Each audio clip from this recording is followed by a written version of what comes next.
Thank you, Lord, for saving me. Anybody grateful tonight? Let me hear you.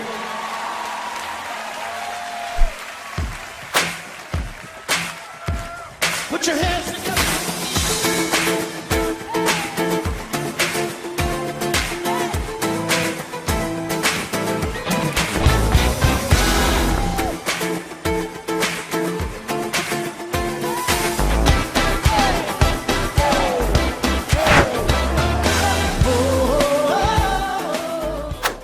Dieu est vraiment merveilleux, notre Dieu est vraiment ce Dieu qui nous aime, ce Dieu qui nous a fait grâce dans la personne de son Fils bien-aimé, Jésus-Christ. Et combien il est bon pour nous, en fait, de comprendre que notre Dieu nous aime. Vraiment, le Dieu, c'est le Dieu de toute grâce. La grâce, c'est la faveur de Dieu. Et nous devons comprendre une chose, c'est que la grâce que Dieu donne, la grâce que Dieu offre, c'est vraiment quelque chose d'ineffable, d'extraordinaire, mais qui nous dépasse. C'est quelque chose, des fois, qu'on ne peut pas comprendre. Parce que Dieu, dans sa grâce, qui a donné son Fils pour le salut de l'humanité et pour sauver les hommes, alors que la Bible dit que tous ont péché et sont privés de la gloire de Dieu, mais il dit que nous sommes gratuitement justifiés par sa grâce, par le moyen de la rédemption qui est en Jésus-Christ, selon Romains 3, 23, car tous ont péché et sont privés de la gloire de Dieu, et ils sont gratuitement justifiés par sa grâce, par le moyen de la rédemption qui est en Jésus-Christ. Donc, tous les hommes sont pécheurs, mais Dieu, dans sa grâce, qui veut sauver l'homme, qui veut sauver l'humanité, n'a pas hésité, en fait, à donner son Fils. Ce qui fait que cette faveur de Dieu, cette grâce qui est là pour l'humanité, qui est là pour tout le monde, mais par rapport à cette grâce que nous pouvons en bénéficier, tous ceux qui croient par la foi, parce qu'il nous est dit dans le livre d'Éphésiens chapitre 2, 8, 9, qu'il dit « Car c'est par la grâce que vous êtes sauvés, par le moyen de la foi, et cela ne vient pas de vous, mais c'est le don de Dieu. Ce n'est point par les œuvres, afin que personne ne se glorifie. » Donc c'est par la grâce que nous sommes sauvés, par le moyen de la foi, et cela ne vient pas de nous, mais c'est le don de Dieu. Donc Dieu nous a fait don de la grâce, mais nous savons aussi, comme nous dit la Bible, que la grâce, c'est pas seulement une faveur, mais la grâce aussi, c'est une personne. La grâce, c'est Jésus lui-même. Jean 1, verset 17, il nous est dit « Car la loi a été donnée par Moïse, la grâce et la vérité sont venues par Jésus-Christ. » Mais pour que cette grâce puisse toucher les hommes, puisse toucher l'humanité, il nous est dit, car Dieu, verset Jean 3,16, car Dieu a tant aimé le monde qu'il a donné son Fils unique afin que quiconque croit en lui ne périsse point, mais qu'il ait la vie éternelle. Donc cette grâce, en fait, qui nous est donnée, cette grâce qui est un don, cette grâce qui est en Jésus-Christ, en fait, il a fallu la mort. Il a fallu la mort. Ça veut dire que cette faveur que Dieu nous fait, cette grâce que Dieu donne, cette grâce que Dieu apporte, mais cette grâce n'est pas sans difficulté. Cette grâce n'a pas été sans problème. Cette grâce n'a pas été sans épreuve. Et nous savons que notre Seigneur Jésus-Christ, et lorsque la croix s'approchait, lorsque la mort s'approchait de plus en plus, notre Seigneur, et combien, à un moment donné, il s'est trouvé à prier, et combien il nous a dit dans ses prières, il disait que vraiment, Père, si cette coupe pouvait s'éloigner de moi. Et donc, dans Luc chapitre 22, il est dit, verset 39, « Après être sorti, il alla selon sa coutume à la montagne des Oliviers. Ses disciples le suivirent. Lorsqu'il fut arrivé dans ce lieu, il leur dit, priez afin que vous ne tombiez pas en tentation.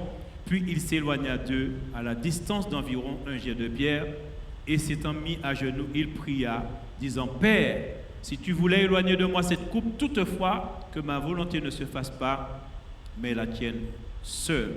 Alors un ange lui apparut du ciel pour le fortifier, et tant en agonie, il priait plus instamment, et sa sueur devint comme des grumeaux de sang qui tombaient à terre. Et combien notre Seigneur, qui devait donner sa vie, lui, le Dieu homme infini, lui qui savait de la part de Dieu qu'il devait offrir sa vie, ça n'a pas été quand même une affaire simple, parce que Jésus est parfaitement homme, et face à la mort, face en fait à cette situation, parce que ce n'était pas seulement le fait d'affronter la mort, mais aussi il devait affronter Satan et tous les démons. Mais il devait affronter le plus terrible.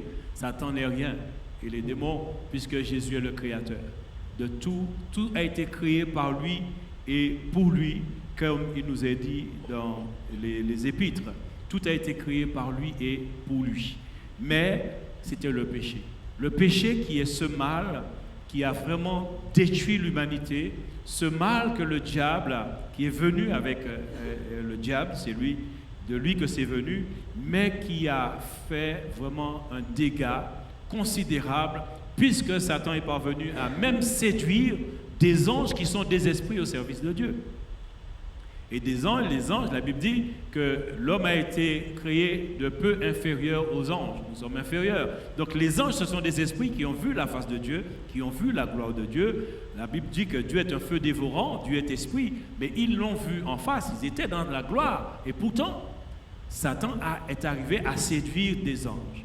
C'est pourquoi, lorsque nous comprenons la grâce de Dieu, c'est quelque chose que Dieu nous donne et qui est gratuit, mais nous devons comprendre qu'il y a une personne qui a payé de sa vie et que ça n'a pas été simple.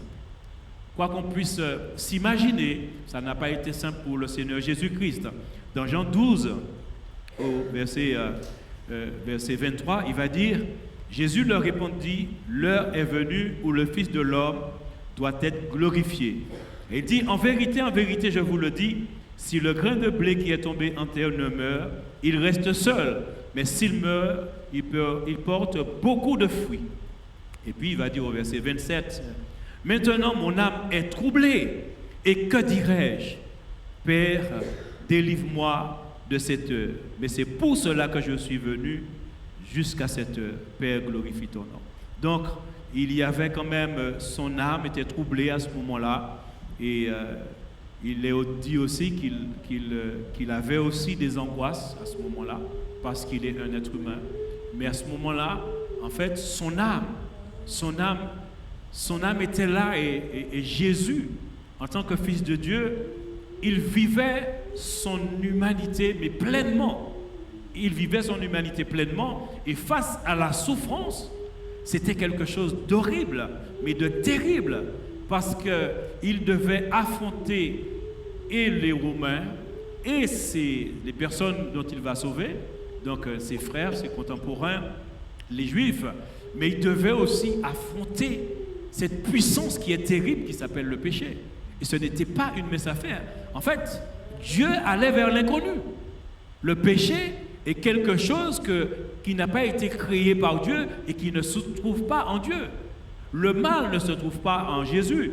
Et quoi que disent des fois des personnes qui sont souvent animées, ils parlent n'importe comment, mais la Bible nous dit dans 1 Jean chapitre 3 au verset 5, « Or vous le savez, Jésus apparut pour ôter les péchés et il n'y a point en lui de péché. » Il n'y a point en lui de péché. Donc il faisait face à l'inconnu. Le péché ne résidait pas dans l'âme du Seigneur.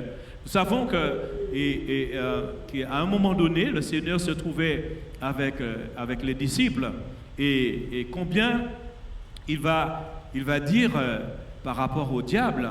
Il dit que le prince de ce monde vient, mais il n'a rien en moi. Il n'a rien en moi. Et comprenons à ce moment-là étant donné qu'il n'a pas de péché en lui, Satan ne pouvait pas trouver en Jésus quoi que ce soit. Il n'avait pas de faille, il n'avait pas d'ouverture, il n'avait pas d'accès sur lui.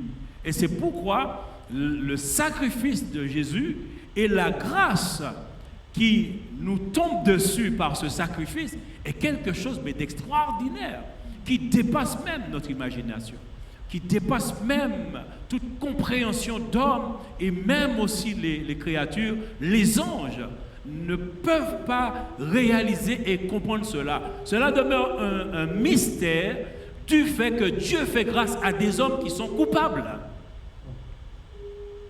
Dieu fait grâce à des hommes qui sont coupables, mais ce n'est pas un homme quelconque qui paye. C'est celui qui est son Fils bien-aimé, Jésus-Christ de Nazareth. Il est important pour comprendre que la grâce a une dimension telle que notre Seigneur, et à un moment donné, Jésus va parler dans Jean chapitre 13 et il va dire à ses disciples qu'il va s'en aller. Verset 33, il va dire: mes petits enfants, je suis pour peu de temps encore avec vous. Vous me chercherez et comme j'ai dit aux Juifs, vous ne pouvez venir où je vais. Je vous le dis aussi maintenant, je vous donne un commandement nouveau, aimez-vous les uns les autres, comme je vous ai aimé, vous aussi aimez-vous les uns les autres. Donc Jésus, verset 33, il dit: mes petits enfants, je suis pour peu de temps avec vous, encore avec vous, vous me chercherez, et comme j'ai dit aux Juifs, vous ne pouvez venir où je vais, je vous le dis aussi maintenant. Et le verset 36, Simon-Pierre lui dit: Seigneur, où vas-tu? Jésus répondit: tu ne peux pas maintenant me suivre où je vais, mais tu me suivras plus tard. Seigneur, lui dit Pierre, pourquoi ne puis-je pas te suivre maintenant? Je donnerai ma vie pour toi. Jésus répondit: tu donneras ta vie pour moi? En vérité, je te le dis, le coq ne chantera pas que tu ne m'aies renié 3 fois. Donc je lisais ces versets, et quand je lisais ces versets dans la semaine, en fait, ce verset, en fait, à ce moment-là, c'est pas, mais ça m'a touché, et je peux vous dire que bon, je n'ai rien décrit parce que je ne savais pas comment. Jusqu'à maintenant, je ne sais pas comment. J'ai essayé de voir d'autres versets, mais je vais, parce que je sais que le Seigneur veut parler à une personne particulière, et peut-être à nous tous. Et ici, notre Seigneur doit partir, mais notre Seigneur va à la croix. Il va vers la mort, il va accomplir ce que le Père a prévu depuis bien longtemps, à savoir faire grâce à l'humanité, sauver l'humanité et aussi délivrer l'humanité, pardonner les péchés de l'humanité. Mais notre Seigneur, lui, c'est sa mission, c'est son destin. Il doit passer par la croix, il doit aller jusque-là. Et quand il fait l'annonce de cela, il leur dit à ses disciples: mais en fait, vous ne pourrez pas me suivre où je vais. Et il dit: maintenant. Il dit: vous ne pouvez venir où je vais, je vous le dis aussi maintenant. Donc il a dit aux Juifs, mais il le dit à ses disciples. Mais Pierre, qui aime son Seigneur, Pierre et qui a vu en Jésus le futur roi d'Israël, qui le suivait, qui voyait ce qu'il faisait, qui l'aimait. Et lui, en fait, ça l'a travaillé. Jésus a parlé, mais il va dire, mais Seigneur, où vas-tu? Comment tu pars? Et en plus, tu dis, alors Jésus lui dit: tu ne peux pas maintenant me suivre où je vais, mais tu me suivras plus tard. Donc Jésus va le réconforter. Parce que la première fois, Jésus dit, vous ne pouvez venir où je vais, je vous le dis aussi maintenant. Mais il n'ajoute rien après. Mais comme Pierre, ça l'a interpellé, parce qu'il aime le Seigneur, et lui, en fait, il a vu en Jésus, et celui, en fait, qui va délivrer Israël, il a vu en Jésus une personne très importante, une personne dont il peut être à ses côtés pour œuvrer aussi avec lui. Et maintenant, Jésus dit, je m'en vais et vous ne pouvez pas me suivre. Et là, il questionne le Seigneur. Et le Seigneur dit, tu ne peux pas maintenant me suivre où je vais, mais tu me suivras plus tard. Donc le Seigneur lui dit, en fait, calme-toi. Même si effectivement ça t'interpelle, même si tu ne comprends pas. Mais calme-toi, tu me suivras plus tard. Tu me suivras après. Et Pierre, effectivement, il va ajouter, j'ai vu qu'il y a quelqu'un dehors, si vous pouvez... Ok, d'accord. Donc il dit, Seigneur, lui dit Pierre, pourquoi ne puis-je te suivre maintenant? Je donnerai ma vie pour toi. Donc, Pierre est déterminé. Pierre aime le Seigneur. Et il ne comprend pas pourquoi à cet instant, Jésus va quelque part, et aussi difficile que cela puisse être, Pierre est convaincu qu'il peut aller avec Jésus. Il est convaincu que là où Jésus va, là où Jésus a décidé d'aller, et qu'il dit que nous, ses disciples, on ne peut pas le suivre maintenant, lui, dans son cœur et dans son âme, il est prêt à aller avec Jésus, et il lui dit même aussi à mourir pour toi. Je donnerai ma vie pour toi. Jésus lui dit, parce que Jésus sait, il voit les choses, il voit avant ce qui se passe, ce qui va se passer. Et il lui dit, tu donneras ta vie pour moi? En vérité, je te le dis, le coq ne chantera pas que tu ne m'aies renié 3 fois. Mais ça, il ne le savait pas. Ça, il ne le savait pas. Et en ce matin, ce que le Seigneur veut nous faire comprendre au travers de ces versets, lui, Jésus, il est la grâce. Il est venu sur cette terre et il savait jusqu'où il devait aller. Il savait que la finalité de sa venue sur terre s'arrêtait à la croix. C'était la croix, c'était mourir pour l'humanité, c'était affronter vraiment tous les obstacles qui étaient là. Donc la croix, les démons, les Romains, les Juifs, les pharisiens, les Sadducéens, la foule, il devait affronter tout cela. Ça fait partie de sa mission, de son ministère. Mais quand il dit aux disciples, vous ne pouvez pas aller maintenant, c'est parce qu'il sait que les disciples ne pouvaient pas affronter cette situation. Les disciples ne pouvaient pas aller dans cette épreuve.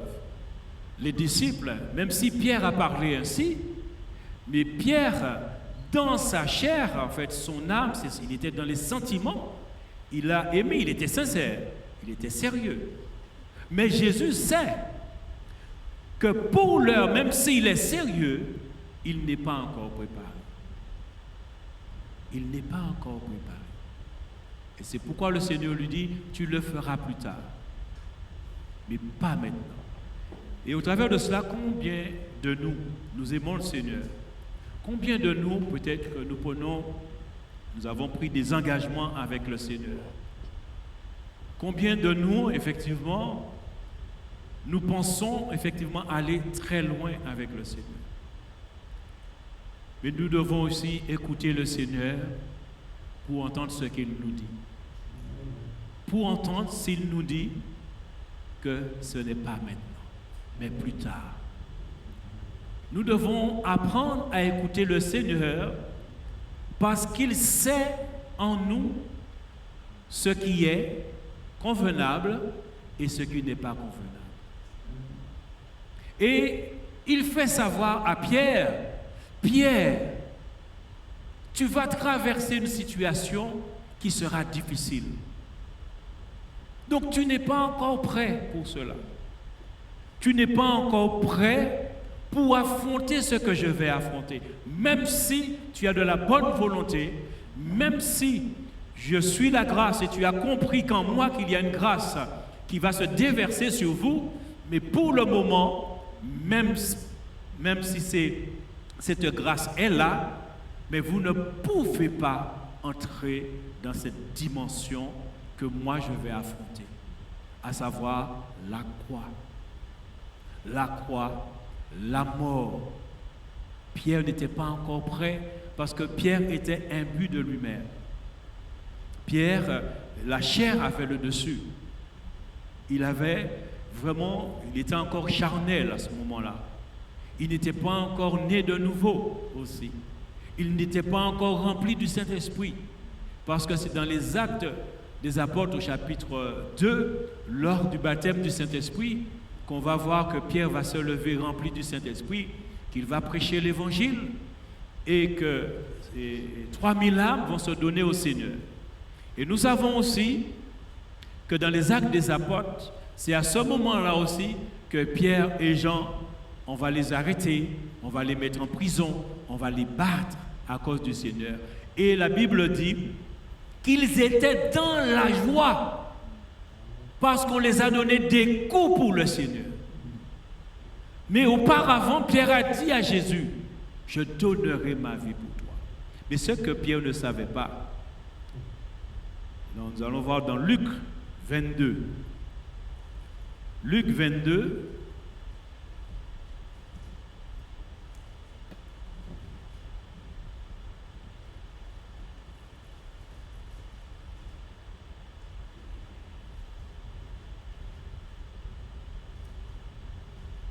Luc 22, à partir du verset 31 à 32. Le Seigneur dit, Simon, Simon, Satan vous a réclamé pour vous cribler comme le froment. Ça, Pierre ne le savait pas. Il ne savait pas qu'il était une cible du diable.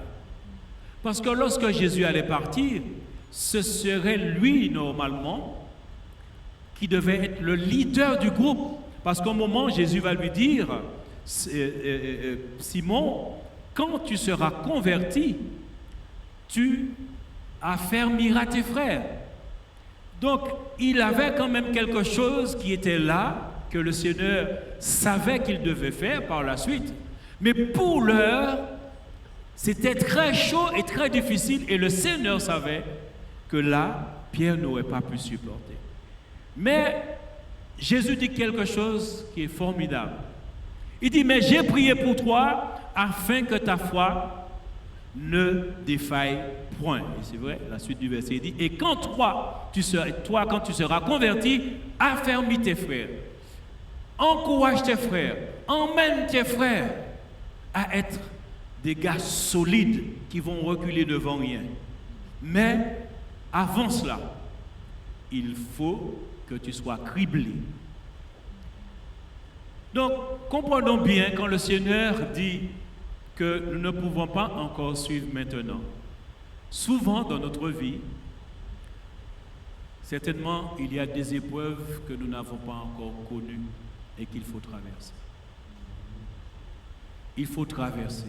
Parce que Jésus dit, il est la grâce.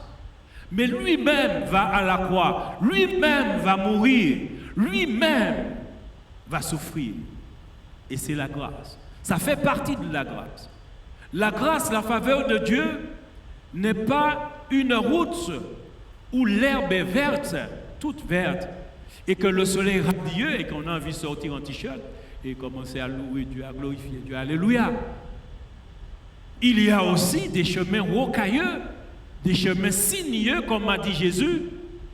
Large est la porte qui mène à la perdition, mais étroite et resserrée le chemin qui mène à la vie. Ce qu'elle veut dire, ce chemin est étroit, mais resserré, c'est qu'il y a des épreuves, il y a des difficultés. Or, Jésus va dire, Satan t'a réclamé. Mais il n'a pas dit, mais je l'ai chassé. Il n'a pas dit cela.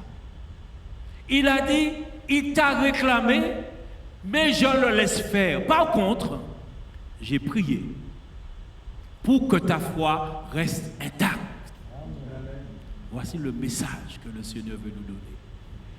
Quelle que soit ton épreuve, quel que soit ce que tu traverses, quelle que soit la difficulté que tu dois traverser et que Dieu sait toujours ce que tu vas subir.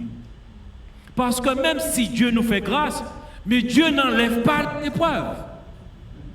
Il faut le comprendre. Dieu n'enlève pas l'épreuve aussi difficile que l'épreuve soit. Et même si on peut penser que cette épreuve est au-dessus de nos forces, il a dit, j'ai prié pour que ta foi reste intacte. Et ça fait partie de la grâce. La grâce n'exclut pas le malheur, la grâce n'exclut pas les épreuves. Mais la grâce nous rend solides pour plus tard parce que Dieu nous a choisis. Dieu nous a choisis. Il nous a choisis et nous avons une mission. Mais souvent, l'épreuve au préalable pourrait sembler pour nous quelque chose de tellement difficile qu'on pourrait dire, mais Seigneur, est-ce vraiment toi qui as permis ça? Est-ce vraiment toi qui as laissé faire ça? Est-ce que vraiment, et on peut même entendre des voix d'autres personnes, de personnes qui connaissent Dieu, qui va te dire, non, mais c'est pas Dieu, mais Dieu est amour, comment Dieu peut faire? Non, ça c'est Satan, ça c'est le diable. Vous ne connaissez pas Dieu. Arrêtez. Vous ne connaissez pas Dieu. Dieu a tant aimé le monde qu'il a envoyé son Fils à la croix. Il sait que pour sauver l'humanité, Jésus doit passer par là. Il y a deux chemins que nous devons traverser, qu'on le veuille ou pas. Qu'on le veuille ou pas. La grâce, c'est un chemin qui nous apprend à vivre et à marcher à l'exemple de Jésus-Christ. La grâce, quand on la comprend, on s'appuie sur le Seigneur et on laisse l'Esprit de Dieu en nous diriger et nous fortifier. Parce que le Saint-Esprit en nous ne nous a pas été donné pour être là un sujet. Il est là pour nous accompagner, pour nous diriger, pour nous aider, aussi dans les situations difficiles, nous parler et pour nous rappeler que notre Dieu nous aime d'un amour infini. Jésus va dire à ses disciples dans Jean 15, il dit au verset 16, il dit, ce n'est pas vous qui m'avez choisi, mais c'est moi. Moi, je vous ai choisi et je vous ai établi afin que vous alliez et que vous portiez du fruit et que votre fruit demeure. Afin que ce que vous demanderez au Père en mon nom, il vous le donne. C'est lui qui nous a choisis. Donc, notre parcours, notre chemin, il sait. Mais il y a un temps pour chaque chose. Le tout, c'est d'entendre ce qu'il nous a déjà dit au préalable. Et souvent, nous sommes tellement distraits, nous sommes tellement occupés par les choses qui nous entourent, soit nous oublions ce qu'il nous avait dit il y a longtemps, peut-être dans notre jeunesse, peut-être dans notre enfance, il nous a parlé. Mais avec le temps, on a d'autres projets, on a d'autres ambitions. Pierre était ambitieux. Pierre voulait être le bras droit de Jésus, celui en fait qui va mener la troupe. Il avait vu en Jésus-Christ un moyen pour lui d'être la personne, en fait, le second du maître, celui qui va conduire aussi les autres. Mais il avait raison. Jésus avait vu en lui qu'il était un leader. Mais il fallait, au préalable, traverser l'épreuve avec Satan. Il fallait que Satan le crible.